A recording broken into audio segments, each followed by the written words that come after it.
College varsity কিংবা অফিসে এখন যে ব্যাগগুলো সবচেয়ে বেশি ব্যবহৃত হচ্ছে তার মধ্যে একটি হলো এই টোট ব্যাগ। আর এই টোট ব্যাগ কিন্তু প্রচুর জনপ্রিয়তা পেয়েছে। আর এই টোট ব্যাগের মধ্যে অনেকে কিন্তু হ্যান্ড পেইন্ট করে নিচ্ছে, অনেকে কিন্তু এমব্রয়ডারি কাজ করে নিচ্ছে, আবার অনেকে কিন্তু প্রিন্ট করা রেডিমেড এই টোট ব্যাগ কিনে ব্যবহার করছে। তো বেশ কদিন যাবৎ আমার ইচ্ছে হলো যে এই ধরনের টোট ব্যাগ কিনে সেখানে আমি হ্যান্ড পেইন্ট করব। তো সেই জন্য আমি অনলাইন থেকে এই টোট ব্যাগগুলো অর্ডার করে নিয়ে এসেছি। আমি যদিও টোট ব্যাগ ৩টি কিনে নিয়েছি, আর ৩টির মধ্যে আমি এই ব্ল্যাক কালারটি পছন্দ করেছি ফার্স্টে হ্যান্ড পেইন্ট করার জন্য, আর সেটি আপনাদের মাঝে শেয়ার করছি। আর এই ব্যাগে হ্যান্ড পেইন্ট করার জন্য আমি কিন্তু সাবজেক্ট চুজ করেছি একটি, আর একটির মধ্যে আমি দুটো বিষয় বোঝানোর চেষ্টা করেছি। একটি হচ্ছে রাত আর একটি হচ্ছে দিন। আর দিনের যে অংশটি আমি এখানে পেইন্ট করেছি সেটি হচ্ছে সানসেট।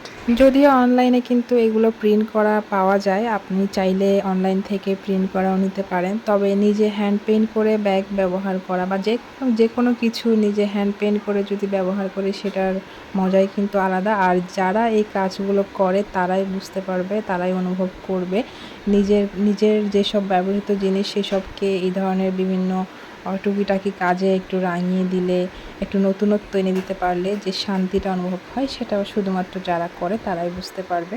তো অনেক খোঁজাখুঁজির পরে আমি অনলাইনে যে পেজ থেকে এই ব্যাগগুলো অর্ডার করেছি সেই পেজের নাম আমি স্ক্রিনে মেনশন করে দিব এবং কমেন্ট বক্সে লিখে দিব।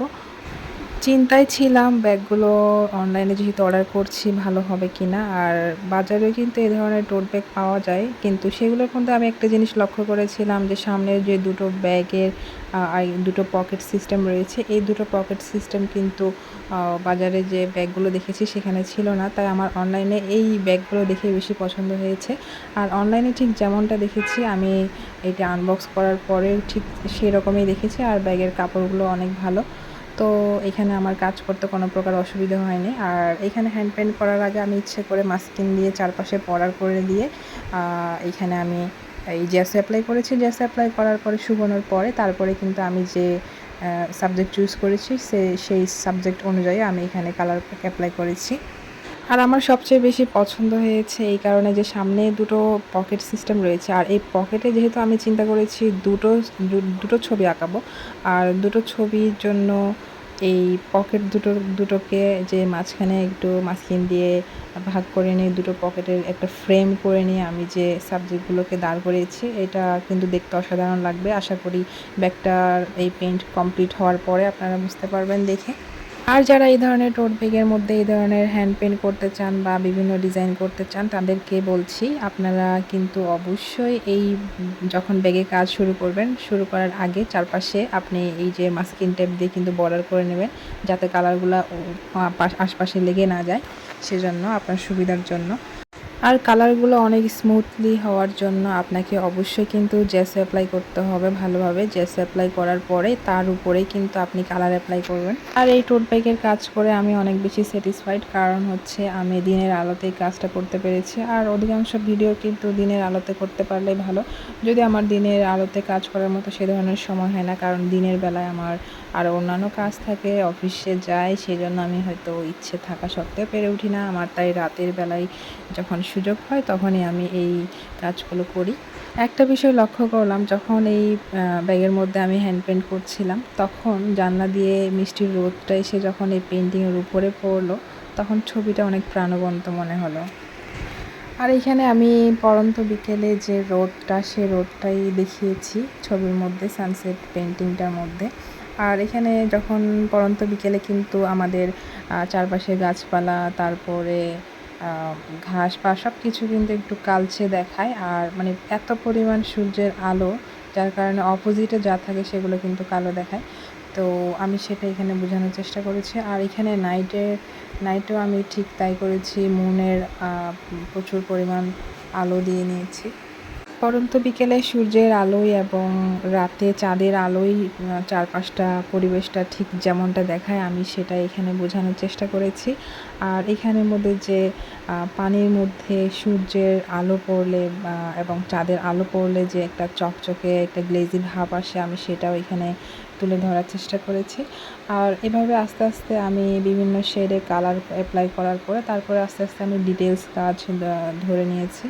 আর এখানে ডিটেলস কাজের মধ্যে সে ধরনের বিভিন্ন কালার অ্যাপ্লাইয়ের কোনো প্রয়োজন নেই, যেহেতু পড়ন্ত বিকেলের এবং রাতের ছবি, রাতে চাঁদের আলোর ছবি, আর দুটোতেই কিন্তু এখানে সব কিছু কালো দেখাবে, যার কারণে আমি ব্ল্যাক কালারটা ইউজ করেছি। যদিও আপনি গ্রামার অ্যাপ্লাই করলে অবশ্যই এই কালারটা বানিয়ে অ্যাপ্লাই করলে ভালো, কিন্তু আসলে সবার জন্য তো আর এটা প্রযোজ্য নয়, সবাই আসলে কালার বানিয়ে ব্যবহার করতে পারে না, সেজন্য আমি সরাসরি ব্ল্যাক কালারটা ইউজ করেছি।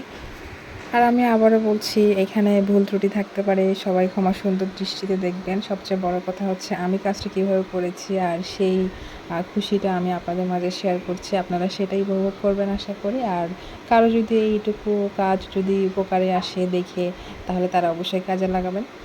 আর আশা করি যারা শৌখিন প্রিয় মানুষ তাদেরই আমার এই ধরনের কাজের ভিডিওগুলো আপনাদের কাছে ভালো লাগবে আশা করি। আমার নিজের হাতে তৈরি করা যে কোনো জিনিসের প্রতি আমার ভালো লাগা, ভালোবাসা অন্যরকম। আমি তাই নিজের যে কোনো কিছুই আমি যা ব্যবহার করি সেগুলোতে একটুখানি হোক আমার যেই একটুখানি অভিজ্ঞতা রয়েছে সেটি সেখানে অ্যাপ্লাই করার চেষ্টা করি, আর সেটাকে নতুনত্ব এনে দেওয়ার চেষ্টা করি, আর এটাই আমাকে অনেক বেশি আনন্দ দেয়। আর যারা এই ধরনের টুকিটাকি কাজ করে তারা তো অবশ্যই বুঝতে পারছেন।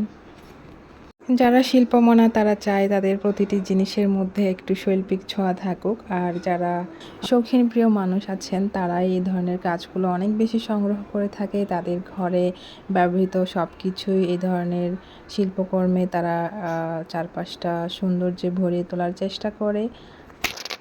আবার অনেকে চায় যে তার ব্যবহৃত জিনিসটি সবচেয়ে ইউনিক থাকুক, সবার চেয়ে একটু আলাদা, অন্যরকম দেখতে মনে হবে, নিজের মধ্যে একটা অন্যরকম শান্তি কাজ করবে, এই ধরনের অনেকেই চায়। আর এই ধরনের মানুষরাই কিন্তু এই ধরনের কাজগুলো সংগ্রহ করে থাকে। আর যারা টুকিটাকি এই ধরনের ছবি আঁকা বা শিল্পকর্মের প্রতি অভিজ্ঞতা রয়েছে তারা তো তাদের যে কোনো জিনিসপত্রের মধ্যে শৈল্পিক ছোঁয়া আনবে, এটা খুবই স্বাভাবিক। তো আমি যেহেতু যেটুকু পারি সেটুকু আমার সব কিছু ব্যবহৃত জিনিসের মধ্যে এই ধরনের কাজগুলো করার চেষ্টা করি, আর তা আপনাদের মাঝে শেয়ার করার চেষ্টা করি। তো এর মধ্যে গল্প করতে করতে কিন্তু আমার এই টোট ব্যাগে পেন্টিং করা শেষ। আর এই টোট ব্যাগের মধ্যে পেন্টিংগুলো কেমন হয়েছে সবাই কমেন্ট করে জানাতে ভুলবেন না। আর আশা করি সবার পছন্দ হয়েছে, আমার কিন্তু বেশ ভালো লেগেছে। আর আমি কল্পনাও করি না এই টোট ব্যাগের মধ্যে এই পেন্টিংগুলো এতটা উজ্জ্বল দেখাবে বা এতটা সুন্দর দেখাবে। আমি আলহামদুলিল্লাহ আমি অনেক খুশি হয়েছি। আর ব্যাগগুলোর মধ্যে কাজ করে কিন্তু বেশ মজা পেয়েছি, আর বিশেষ করে জিএসটি অ্যাপ্লাই করার পরে আমার কালার অ্যাপ্লাই করতে কোনো প্রকার কোনো কষ্ট হয়নি, কালারগুলো আমি খুবই স্মুথলি ব্যবহার করতে পেরেছি। আজকের ভিডিও এই পর্যন্ত, সবাই ভালো থাকুন, সুস্থ থাকুন, আল্লাহ হাফেজ।